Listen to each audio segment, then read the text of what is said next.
Subscribe to BHU Campus and press the bell icon to get the latest video notification first. Hello दोस्तों, स्वागत है आपका BHU campus में। जैसा कि आप लोग स्क्रीन पे देख रहे हो, मैं आज आप लोगों को आदिकाल के बारे में बताने वाली हूँ। ये पद्य है, एक तरह से काव्य कह सकते हैं, और ग्रामर को छोड़कर मोस्टली जो क्वेश्चन थे एंट्रेंस में होते हैं वो इसी से आते हैं। तो चारों कालों के बारे में मैं आप लोगों को पूरा डिटेल बताऊंगी। इसमें से मैं प्रश्न और उत्तर करके लेके आई हूँ। चारों कालों के बारे में मैं आपको डिटेल में बताऊंगी। एक ही तरह के क्वेश्चन को कई तरह से घुमा फिरा के इसमें बताऊंगी। आप लोग एक बार ध्यान से सुन भी लेंगे तो आपके वो दिमाग में बैठ जाएगा। चलिए देख लेते हैं ये सारे क्वेश्चंस। हिंदी साहित्य के इतिहास को कितने कालखंडों में बांटा गया है? इन कालखंडों के प्रचलित नाम क्या हैं? इसका आंसर है पहला आदिकाल, भक्तिकाल, रीतिकाल और आधुनिक काल। इस वीडियो में मैं आपको इन्हीं चारों के बारे में बताने वाली हूँ। दूसरा क्वेश्चन है, आचार्य रामचंद्र शुक्ल ने हिंदी साहित्य के इतिहास में विभिन्न कालों के क्या नाम दिए हैं? ये बहुत इम्पॉर्टेंट क्वेश्चन है क्योंकि ये हर साल पूछा जाता है कि आचार्य रामचंद्र शुक्ल ने हिंदी साहित्य के इतिहास के 4 कालखंडों के नाम क्या दिए हैं। इसमें सबसे ज़्यादा जो क्वेश्चन पूछा जाता है वो है पहला वीरगाथा काल। इन्होंने आदिकाल को वीरगाथा काल कहा है, भक्ति काल को भक्ति काल, रीति काल और आधुनिक काल को याद रखिए गद्य काल कहा है। यहाँ पे बस ये दोनों बदला हुआ है, नहीं तो इनका पुराना ही है। आगे देखते हैं, आचार्य रामचंद्र शुक्ल ने आदिकाल को क्या नाम दिया है? देखिए फ्रेंड्स, ये फिर से क्वेश्चन आ गया। आचार्य रामचंद्र शुक्ल ने आदिकाल को वीरगाथा काल नाम दिया है। ये हर साल पूछा जाता है। आदिकाल के लिए प्रयुक्त विभिन्न नामों में से किन्हीं 2 नामों का उल्लेख कीजिए। इसके अलावा आदिकाल के जो और 2 नाम हैं वो है वीरगाथा काल और चारण काल। ठीक है, अब आपको बताया जाएगा कि इन जो नाम हैं विभिन्न प्रकार के उन्हें किन किन लेखकों ने कहा है। चलिए आगे देखते हैं। पहला है वीरगाथा काल, आचार्य रामचंद्र शुक्ल ने कहा है। चारण काल डॉक्टर राम कुमार वर्मा ने कहा है, जिनका 9th में आप लोगों ने पढ़ा होगा दीपदान। एक एकांकी है। एकांकी और नाटक में बस अंतर इतना है कि नाटक कई अंकों में होता है और एकांकी एक ही अंक में शुरू भी होगा और उसका समापन भी एक अंक में हो जाता है। तीसरा है आदिकाल, जो आचार्य हजारी प्रसाद द्विवेदी ने कहा है। ये सारे नाम आदिकाल के हैं, आप लोग ध्यान रखें। बीजवपन काल ये भी पूछा था, आचार्य महावीर प्रसाद द्विवेदी ने कहा है। सिद्ध सामंत युग राहुल सांकृत्यायन ने कहा है। आरंभिक काल मिश्र बंधु ने कहा है और प्रारंभिक काल डॉक्टर गणपति चंद्र गुप्त ने कहा है। ये सारे आदिकाल के 7 नाम हैं और उनके लेखक हैं। आगे देखते हैं, वीरगाथा की समय सीमा क्या है? ये भी क्वेश्चन कभी कभी पूछ देता है। तो आचार्य रामचंद्र शुक्ल के अनुसार वीरगाथा की समय सीमा संवत 1050 से 1375 विक्रमी संवत तक है। ठीक है, नेक्स्ट अब रचना देख लेते हैं। वीरगाथा या आदिकाल की रचनाएं जो बहुत इंपॉर्टेंट है। वीरगाथा काल की प्रमुख रचना और उसके रचयिता का नाम बताइए। तो इसकी प्रमुख जो कृति है वो है पृथ्वीराज रासो, और जो चंदबरदाई ने लिखा है ये बहुत इंपॉर्टेंट है, अक्सर पूछा जाता है। नेक्स्ट है वीरगाथा काल यानी आदिकाल की 5 प्रमुख पुस्तकों के नाम और उनके रचयिताओं के नाम। तो चलिए देख लेते हैं। वीरगाथा के काल या फिर आदिकाल की 5 प्रमुख रचनाएं इस प्रकार से है। पहली है पृथ्वीराज रासो, चंदबरदाई ने लिखा है। परमाल रासो जगनिक ने लिखा है। खुमान रासो दलपति विजय ने लिखा है। विसल देव रासो नरपति नाल्ह ने लिखा है और विद्यापति पदावली विद्यापति ने लिखा है। आगे चलते हैं। दिया है हिंदी के प्रथम महाकाव्य का नाम बताइए। आंसर है हिंदी का प्रथम महाकाव्य चंदबरदाई द्वारा रचित पृथ्वीराज रासो है। तो आप लोग ये भी ध्यान में रखें कि हिंदी का प्रथम महाकाव्य कौन सा है। हिंदी का पहला कवि किसे माना गया है? इसका सही आंसर ये एक बार पूछा हुआ है BHU के एंट्रेंस में। हिंदी का पहला कवि राहुल सांकृत्यायन एवं डॉक्टर नागेंद्र ने सरहप्पा को माना है, जो 84 सिद्धों में से एक थे। यहाँ पे आप ये ध्यान दीजिए कि सरहपा को राहुल सांकृत्यायन और डॉक्टर नगेंद्र ने पहला कवि माना है। तो ये अगर क्वेश्चन में पूछ ले कि राहुल सांकृत्यायन या डॉक्टर नागेंद्र के अनुसार हिंदी साहित्य का पहला कवि कौन है, तो आप सरहपा पे टिक करिएगा। आगे देखते हैं, हिंदी का पहला काव्य ग्रंथ किसे माना जाता है। डॉक्टर नगेंद्र के अनुसार हिंदी का पहला काव्य ग्रंथ जैन कवि देवसेन द्वारा रचित श्रावकाचार है। ठीक है, क्योंकि हिंदी के प्रथम कवि सरहपाद का कोई स्वतंत्र ग्रंथ उपलब्ध नहीं होता। अभी ऊपर आपने देखा कि डॉक्टर नागेंद्र ने भी सरहपा को प्रथम कवि माना है, पर प्रथम जो है वो रचना, पहला काव्य ग्रंथ किसे माना जाता है, तो श्रावकाचार्य, जिसे कवि देवसेन ने लिखा है। इनके दोहे इधर उधर कुछ अन्य साहित्यकारों के ग्रंथ में उदाहरण के रूप में दिए गए हैं। ठीक है, सरहपा के दोहे इधर काट दे। अब आदिकाल के बाद दूसरा देख लेते हैं, भक्ति काल। आचार्य शुक्ल ने भक्ति काल की समय सीमा क्या मानी है, ये क्वेश्चन पूछा जाता है। आचार्य शुक्ल के अनुसार भक्ति काल की समय सीमा संवत 1375 विक्रमी संवत से 1700 विक्रमी संवत है। अगला क्वेश्चन है, सूफी काव्य धारा के प्रतिनिधि कवि और उनकी कृति का नाम बताइए। तो सूफी काव्य धारा के प्रतिनिधि कवि कौन है, मलिक मोहम्मद जायसी, तथा उनकी प्रमुख कृति का क्या नाम है, पद्मावत। ये बहुत ही प्रसिद्ध है, पूछा जाता है, याद रखिए। इसके अतिरिक्त निर्गुण भक्ति की प्रेमाश्रयी शाखा के प्रमुख कवि तथा उनकी रचना भी यही दोनों है। मलिक मोहम्मद जायसी रचनाकार है और उनकी रचना है पद्मावत। तो सूफी काव्य धारा के प्रतिनिधि कवि और उनकी रचना आए तो वही टिक मारिए, और निर्गुण भक्ति की प्रेमाश्रयी शाखा, ऐसा भी नाम अगर बदल के दे दे तो वो मलिक मोहम्मद जायसी ही हैं। अब देख लेते हैं सूफी काव्य धारा के प्रमुख कवियों और उनकी रचनाओं के नाम। सूफी काव्य धारा के प्रमुख कवि और उनकी रचनाओं के नाम इस प्रकार हैं। पहले है जायसी, मलिक मोहम्मद जायसी, इनकी रचना है पद्मावत।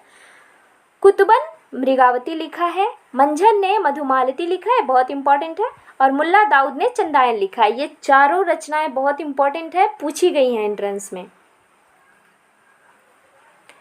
और निर्गुण भक्ति शाखा की दो रचना और उनके कवि, तो निर्गुण भक्ति शाखा में भी आ जाएगा पद्मावत, मलिक मोहम्मद जायसी और बीजक, जो कबीर की रचनाओं का संकलन है, जिसका संकलन धर्मदास ने किया है।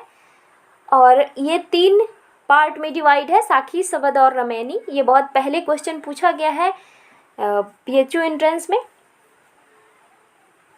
संत काव्य धारा के प्रतिनिधि कवि का नाम बताइए, तो वो है कबीरदास। बीजक किसकी रचनाओं का संकलन है, कबीर की रचनाओं का संकलन है। इसमें कबीरदास के दोहे हैं, पर उनको लिपिबद्ध किया उनके शिष्यों ने। आगे देखते हैं संत काव्य धारा के 4 प्रमुख कवियों के नाम। संत काव्य धारा के 4 प्रमुख कवि हैं कबीरदास, रैदास, दादू दयाल और गुरु नानक। संत काव्य को दूसरा क्या नाम दिया गया है, तो इसका सही आंसर है ज्ञानाश्रयी शाखा। किसी एक संत कवि की 2 रचनाओं के नाम लिखिए, तो संत कबीरदास की रचनाओं के नाम है साखी और सवदी। गुरु नानक जी की 2 रचनाओं के नाम जपुजी और सोहिला। जपुजी इंपॉर्टेंट है। कबीरदास के गुरु का क्या नाम था, कई बार ये क्वेश्चन पूछा गया है। कबीरदास के गुरु का नाम था रामानंद। ये बहुत सी प्रतियोगी परीक्षाओं में भी पूछा जाता है। आगे देखते हैं भक्ति काल के 4 प्रमुख कवियों के नाम बताइए, तो हैं कबीरदास, मलिक मोहम्मद जायसी, तुलसीदास और सूरदास। प्रेम मार्गी काव्य धारा का दूसरा नाम क्या है, तो इसका दूसरा नाम है सूफी काव्य धारा। जायसी की अन्य रचनाएं देख लेते हैं। जायसी के लिखे ग्रंथों के नाम हैं पद्मावत, अखरावट और आखिरी कलाम। यही 3 उनकी रचनाएं हैं। नेक्स्ट क्वेश्चन है, जायसी की पद्मावत किस भाषा में लिखा गया है, तो इसका सही आंसर है अवधी भाषा में। ये अक्सर पूछता है। मृगावती के रचनाकार का नाम बताइए, तो मृगावती के रचनाकार कवि कुतुबन है। आप लोग देख रहे होंगे एक ही क्वेश्चन को 2-2 बार रिपीट किया गया है। वो मैं इसलिए रिपीट कर रही हूँ क्योंकि आप लोग सुने, एक बार के बाद दोबारा सुने तो आप लोगों के माइंड में वो चीज़ बन जाए और ऑप्शन देखते ही आप लोगों को कन्फ्यूज़न ना हो। कृष्ण काव्य धारा के प्रतिनिधि कवि कौन है? सभी लोग जानते हैं, ये हैं कवि सूरदास। सूरदास की रचनाएं 3 ही हैं, सूरसागर, साहित्य लहरी और सुरसरावली। कृष्ण काव्य धारा का प्रवर्तक किसे माना गया है? तो कृष्ण काव्य धारा का प्रवर्तक वल्लभाचार्य को माना जाता है। अब चलिए शुरू करते हैं सबसे इंटरेस्टिंग पॉइंट के बारे में, जिससे हर बार एक क्वेश्चन पूछा जाता है। अष्टछाप। अष्टछाप का संबंध किस काव्य धारा के कवियों से है? इसका आंसर है कृष्ण काव्य धारा, क्योंकि अष्टछाप में जितने भी कवि थे वो वल्लभाचार्य के शिष्य थे, इसलिए वो अभी आपको ऊपर बताया कि कृष्ण काव्य धारा का प्रवर्तक वल्लभाचार्य को माना जाता है, इसीलिए अष्टछाप का संबंध कृष्ण काव्य धारा से है। अष्टछाप की स्थापना किसने की?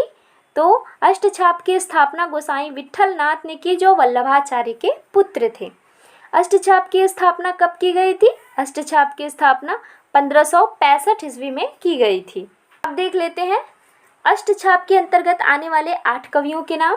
ये बहुत इंपॉर्टेंट है, पूछता है ऑप्शन में। आप लोगों को 3 कवि किसी और का नाम दे देगा और एक इन्हीं 8 में से किसी का नाम दे के पूछ देता है कि अष्टछाप के अंतर्गत आने वाले कवि कौन से हैं। तो चलिए देख लेते हैं। पहले हैं सूरदास, कुंभन दास, परमानंद दास, कृष्णदास, गोविंद स्वामी, नंद स्वामी, छीत स्वामी और चतुर्भुज दास। ठीक है। वल्लभाचार्य के 4 शिष्य कौन थे जिन्हें अष्टछाप में स्थान मिला? तो इसका आंसर है सूरदास, कुंभन दास, परमानंद दास और कृष्णदास। अष्टछाप के उन 4 कवियों के नाम लिखिए जो गोस्वामी विट्ठलनाथ के शिष्य थे। गोस्वामी विट्ठलनाथ के 4 शिष्यों में अष्टछाप के कवियों के रूप में प्रसिद्ध थे। वे हैं नंददास, गोविंद स्वामी, छीत स्वामी और चतुर्भुज दास।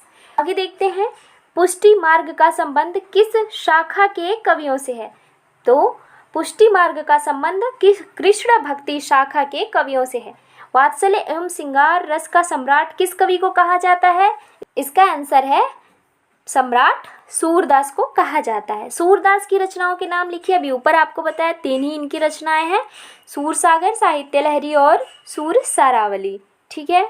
आगे देखिए कृष्ण भक्ति शाखा के कवियों ने किस भाषा में काव्य की रचना की है? तो कृष्ण भक्ति शाखा के कवियों ने ब्रज भाषा में काव्य की रचना की है। नंददास के 3 प्रमुख ग्रंथों के नाम लिखिए। तो वो हैं रास पंचाध्यायी, रस मंजरी और विरह मंजरी।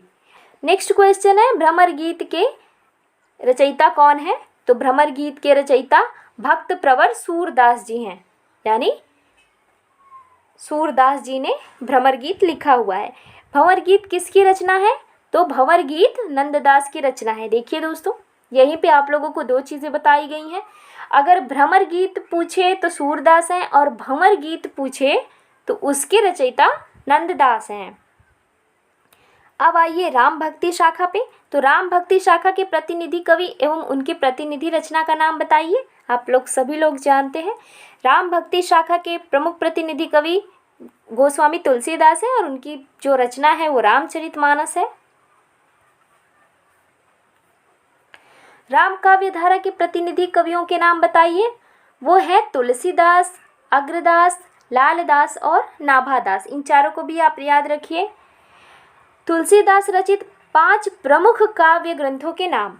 5 प्रमुख जो उनके काव्य ग्रंथ थे, रामचरितमानस, विनय पत्रिका, कवितावली, गीतावली, दोहावली।